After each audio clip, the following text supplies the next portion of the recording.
Forecast. Hello, I'm Joseph, the host of the UFC Forecast, and I'm here to give my Noche UFC final predictions. And this is a post-weigh-in face-off show. We're going to watch all the fighters face off. Everybody made weight. All the fights are confirmed.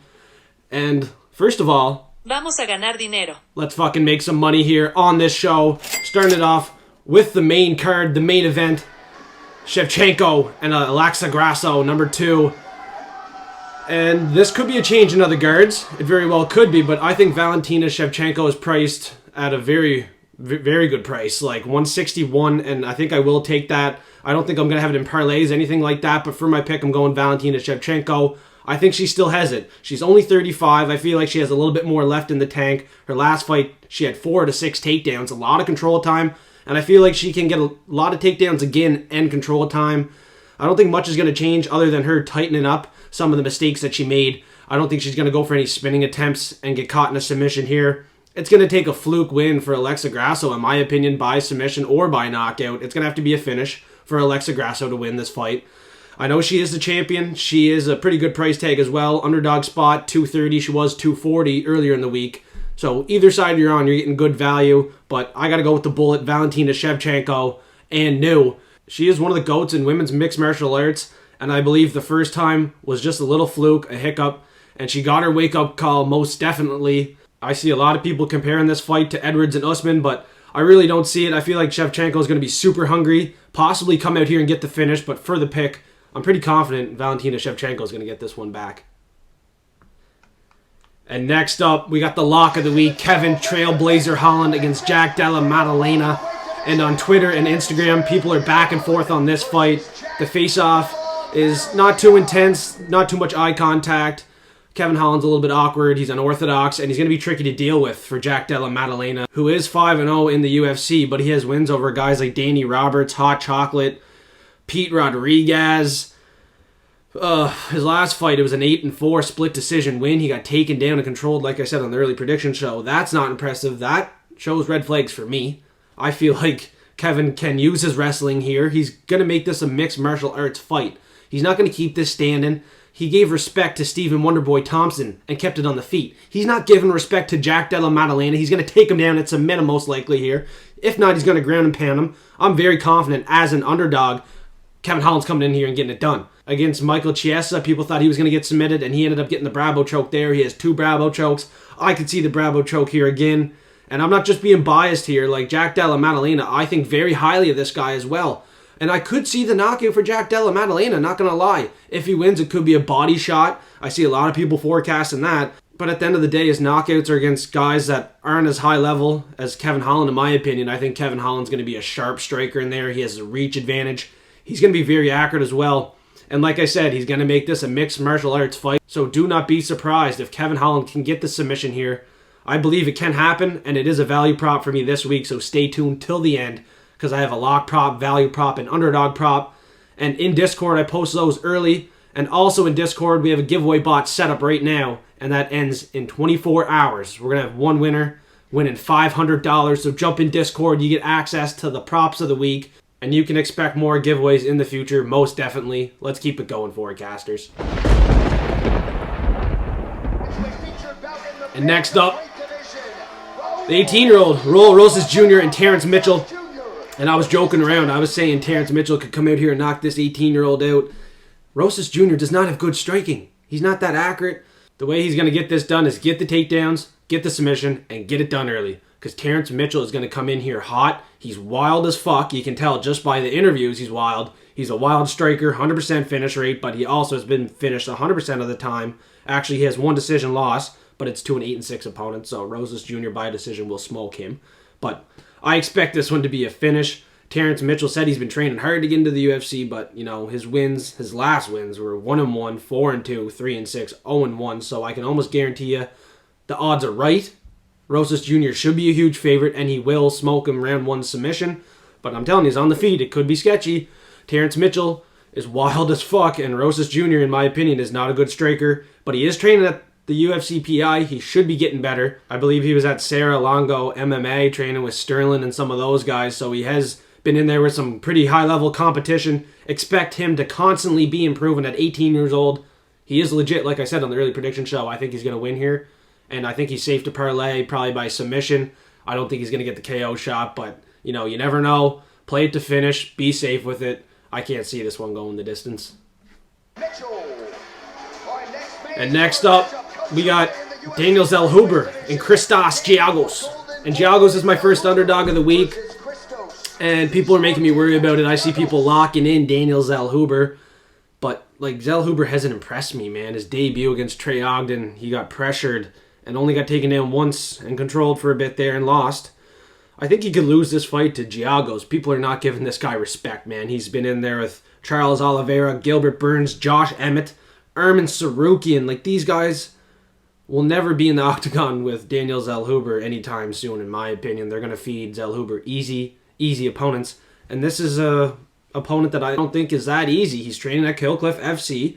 Giagos constantly pushes forward. He can get takedowns. He can get that control time as well, but he will struggle at first. Daniel Zellhuber does have a good takedown defense. He can get up quick. He's long and lanky. And last fight, he was looking like a pretty decent striker, but it was against Landon Venata. Pretty old, washed up. Giagos still has a lot left in his tank. He's under the age of 35 years old. He's getting counted out on the betting lines, and in the UFC, he's 5-4. His losses come to very high-level guys, like I just mentioned. I feel like he's a gatekeeper, and this might be one he can sneak away the win. Maybe a decision, maybe a submission, maybe a knockout. Join Patreon, because I'm going to have all my bets in there for them. $5 a month. That's pretty good value for all my bets. My picks early. On top of that, I got 2 cheat sheets. The Platinum picks, which gives my method of victory, my confidence levels, which round I think it'll finish in. And then I got the Forecast Forensic, which will cover both sides of each fight. You know, if one fighter I don't think has a chance, you won't see him there. But if it's a fight that I think one fighter could cash in as an underdog, you will see how I think the fight will finish for him. But it'll be probably in pink, a value prop. So check out Patreon. It's only $5 a month. Most certainly one of the best prices in the industry for only $5 a month. I'm doing very good on my picks right now, and you definitely want early access. Let's keep it fucking rolling here. And we got a guy opening up the main card, Fernando Padilla and Kyle Nelson. Padilla, in my opinion, looks like a pretty good prospect. He looks like a pretty damn good prospect. And Kyle Nelson's Canadian. I love my Canadian fighters, but this is one I'm going reverse psychology straight up. I see a lot of people going Kyle Nelson, or not going him, but thinking it's going to be close, thinking it might go the distance. I think it could go the distance too, but it's going to be quite dominant in my opinion. I don't think Kyle Nelson will be able to get the control time and takedowns like he usually does, and if he's going to be pushing forward, he's going to be getting hit. Padilla is super accurate, he's super quick. This could be a finish, and it could be a finish very early. This is Noche UFC, and Padilla is a Mexican prospect on the rise. I know Zellhuber is a Mexican prospect on the rise, and I'm counting him out, but I think Padilla is one that I don't think we should be counting out. He should fly in this fight. Super high volume, gritty, aggressive. He never backs down from a fight. He will push forward. He will fight for your dollar. Expect him to get the finish here. If he doesn't get the finish, 30-27 unanimous decision win against Kyle Nelson, our Canadian. Like I said, he's tough. He can probably last to a decision, but he has been knocked out before. He has been submitted before, and the guy he got submitted to was 8-4 Matt Sales. Not a good look. That's why originally I was forecasting Padilla's submission, but his submissions come to pretty low-level guys. His hands have looked better than his submission abilities. But on the ground, he is a brown belt in BJJ. He could get the submission, play it to finish, or just play him to win. Moneyline is what I'm going to be doing. I'll give you that free bet right now. Padilla moneyline is definitely the safest way to go here. I got to trust the durability of my Canadian, but reverse psychology, he's not going to win this fight. And next up, we got the featured prelim. Elise Reed, my former lock of the week, against Loopy Godinez. And like I said, former lock of the week, but she got taken down and controlled against Jin Fry. And Fry nearly fried her. And nearly fried my lock of the week. So I'm not fucking going Elise Reed. I know it's a wide line, everyone. But Loopy Godinez is going to win this fight. This is another one where it could be a finish, but it could be a 30-27 unanimous decision. This is another girl, another prospect from Mexico that I expect to win here. 8 wins by a decision, only 2 finishes. That's why I don't really think the finish is too live, but Elise Reed has been finished before. Actually, every single time she has lost. 2 knockout losses and 1 submission loss. She got submitted to Luma Lubumi, who took her back and got the submission. So very likely Loopy Godinez could get the submission because I'm forecasting she's going to get the takedowns. She's going to get the control time.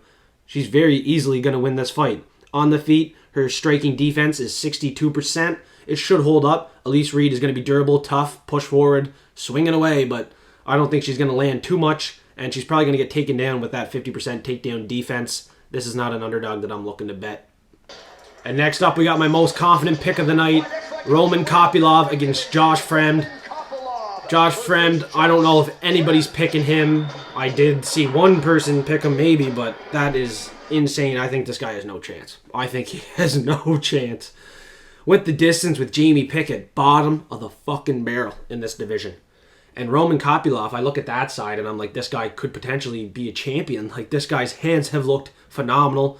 If he can keep the fight on the feet, he's going to dominate this fight. Even if he gets taken down, he should pop right back up. Josh Fremd does look like a bigger frame in there. He is taller, but he is a stiff and slow striker. He's going to get picked apart on the feet here. And Roman Kopylov has one first-round finish, so that's pretty surprising to me. And the first-round finish for him is like 340 on Betway. I see a lot of value in that. I was going to risk it for the biscuit and make that my lock of the week, but I think a safer lock prop of the week would be Roman Kopylov by knockout. It's $183. It's under $2. If he gets a submission, man, fuck's sakes, but I really see him getting the knockout shot. His hands have looked phenomenal. He has been working with Russians recently to work on the ground game. Maybe he could snatch that submission on a guy that's probably going to try to take him down, so there definitely is that chance he can get that submission. So if you want to play it safe, just play it to finish here. Kopylov should finish Josh Fremd. I don't think Josh Fremd is UFC caliber. He should probably go back to the LFA. You know, he went 0 for 3 on takedowns against Jamie Pickett last fight. He looked like shit.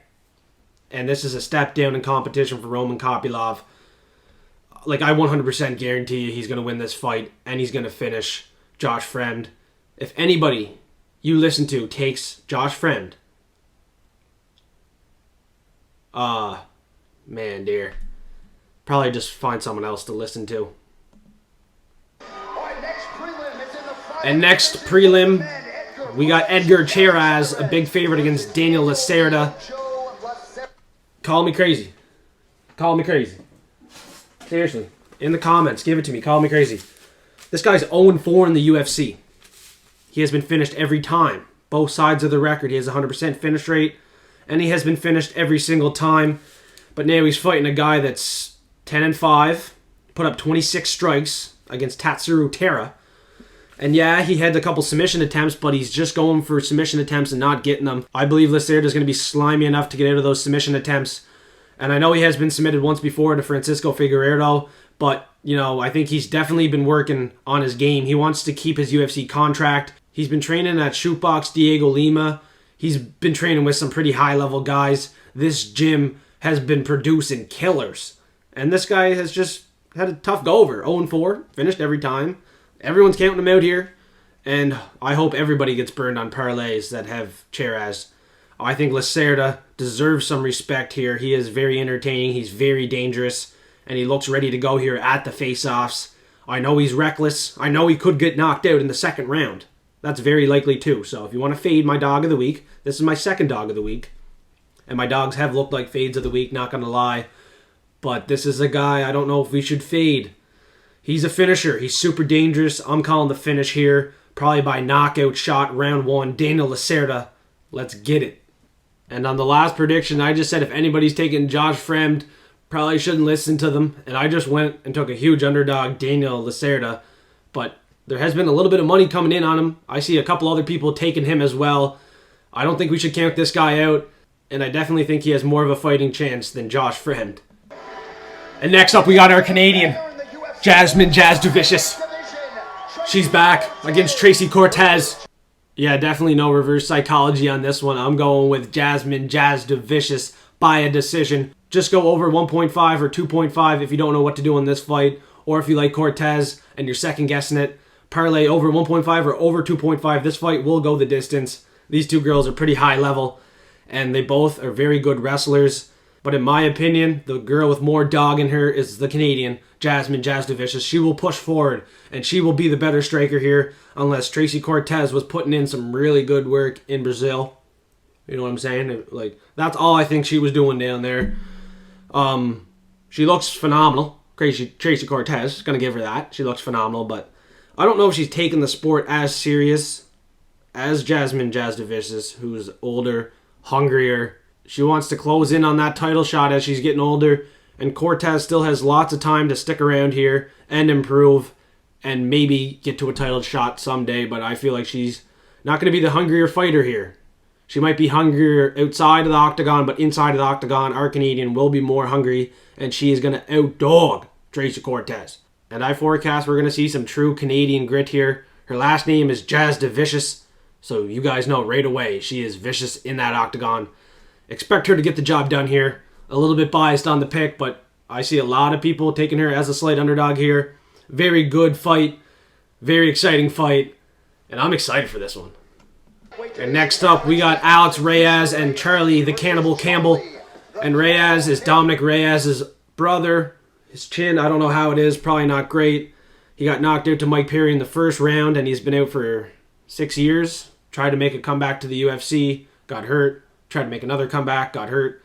And the matchmaking for his comeback almost seems like they're lining him up to lose. And in this fight especially, Charlie Campbell looks like he's lined up to get inside the UFC. He's trained at Longo Weidman MMA, a gym that's producing a lot of UFC fighters. Aljamain Sterling, Nazem Sedyakov. We just mentioned Raul Rosas Jr. was training there. This guy's probably lined up to get the UFC contract or to get into the UFC is what I'm trying to say. On the Contender Series, he nearly got in against Chris Duncan. He dropped him. His hands look good, powerful. And then he got caught with one. Chris Duncan is very good. He's 11-1.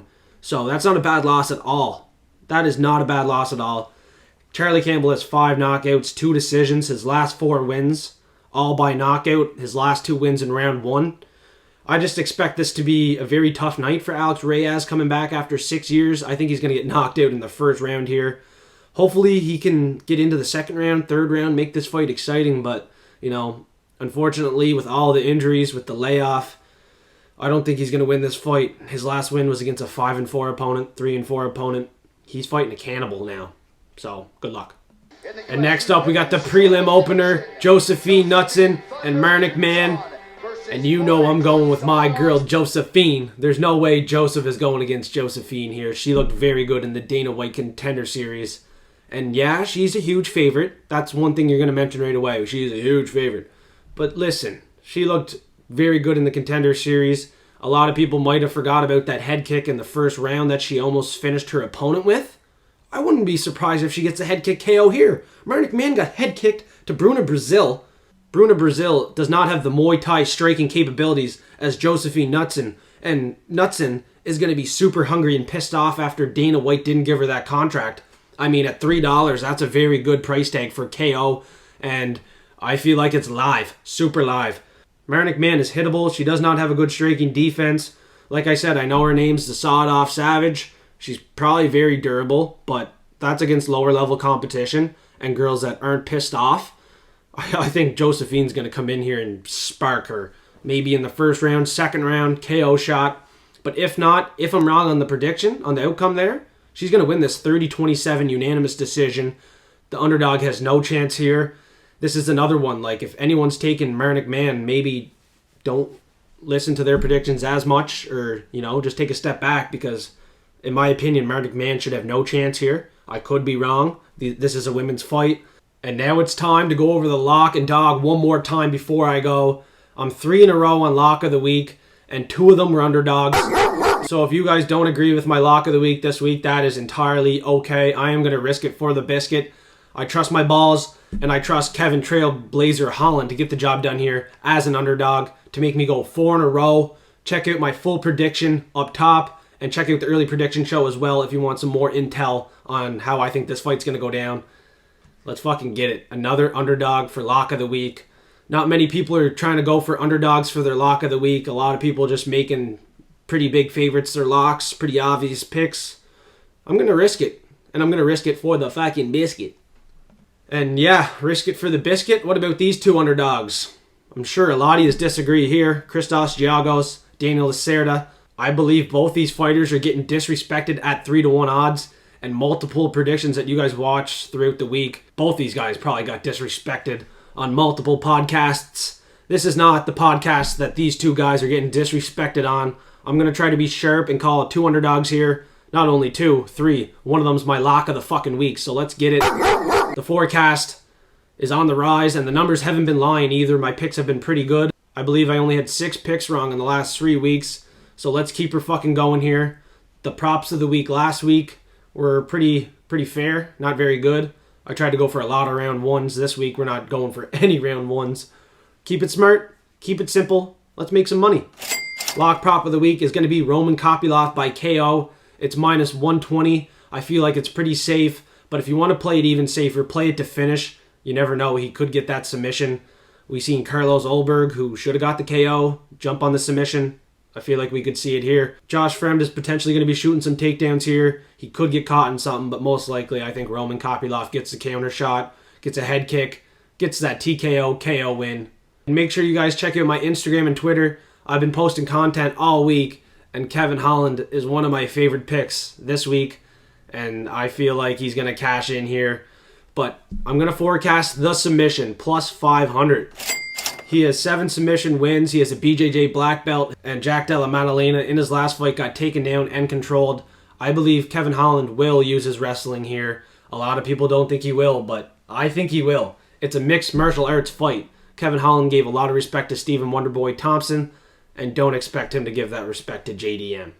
And for my underdog prop of the week, call me crazy if you want, but I think Daniel Lacerda has a fighting chance, more of a fighting chance than some other people on this card, and he is a finisher, 100% finish rate, both sides of the record, and most of them in round 1. If you want to cover both bases, play him in round 1, play him to finish, you're going to make some serious money here. Knockout, plus 333, 433 on Betway Sportsbook. That is the sportsbook that I'm using, but I'm also using Bet365 now. Some people in the Discord like Bet365, so they kind of got me on the Bet365, and I've been enjoying it. I actually do like Bet365, so the Patreon members are going to see some more bets on Bet365, not just Betway. I have been a big Betway fiend lately, so I'm going to switch it up a little bit. Did a couple bets on stake as well, so there's lots of different platforms out there for you guys to bet on, so make sure you get all those bets in. I think my picks are going to be pretty good this week, and I can sense those underdogs are going to be barking this week, and we're going to risk it for the biscuit. And before you go, if you haven't left already, make sure to smash the like button, suplex the subscribe button. I'm going to give away $500 tomorrow. The giveaway bot closes at 5:30 Eastern time, right before the fights, so get in Discord. Join the giveaway bot. I'm going to give away $500 to one forecaster tomorrow, 5:30 Eastern time. Let's fucking get it. Join Discord. I post my lock, my dog, my props of the week in Discord early. And if you want access to my bets and my cheat sheets and my picks early, just join Patreon. It's only $5 a month. That is very good value. And those cheat sheets have made me and the forecasters a bunch of money over the past couple weeks. So for $5 a month, like I said, incredible value. Please, that is the best way to support me if you're looking to support me. It's only $5 a month on Patreon. I don't have access to Cash App in Canada, so there's no other way to really give me a tip or anything like that. So for $5 a month, you're going to get early exclusive access to my bets, my picks, cheat sheets. Man, Patreon's the real deal, and it opens up channels in Discord, and Discord's free. Exclusive early access to my lock, my dog, my props of the week, and I'm also doing giveaways. I have one going right now for $500. One forecaster is about to win $500 tomorrow, 5:30 Eastern time. Expect to see some new people in Patreon, in Discord, and thank you for subscribing. Thank you for watching. Thank you for joining the forecast. And right now, I'm going to do a little leak video of maybe a little rebranding of the UFC forecast. The forecast is going to stay in the name, but expect to see some new changes in the future to the name, the logo, etc. Hope you guys enjoy.